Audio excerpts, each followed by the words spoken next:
Me héana atá arís le colourful Irish phrase eile ó Micheál ó Conghaile. An trip seo tá a brana béal áhanna slua, balla na sló. Bhí brí le ag bans leis an loganam balla na sló agus me fása níos.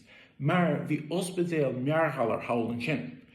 Agus dá mbeoch mad ledag, lad atá chraacáte, imi hair stray, as a bhear, pe rud tá tú géirí ra.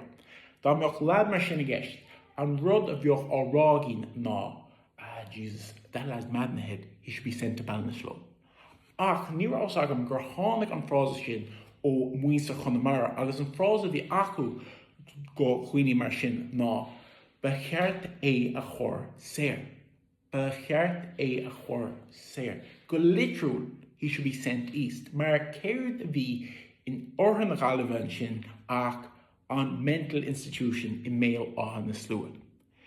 Chomála sin lairins Micheál faoin chuí ina rá brí le ag bans leis an loganam sin mar bhí mar rá agus banna sé úsáil a scéal ionintach chun é seo chuirnúdún agus laurann sé faoi sean bhean fadó agus ag leabhar faoi fear éigen a cha píosbach ama in ospidéal mearchallar howla Mearchán agus an rud a bhí á rácí ná bhí sé sin de balla na sló Mearchán.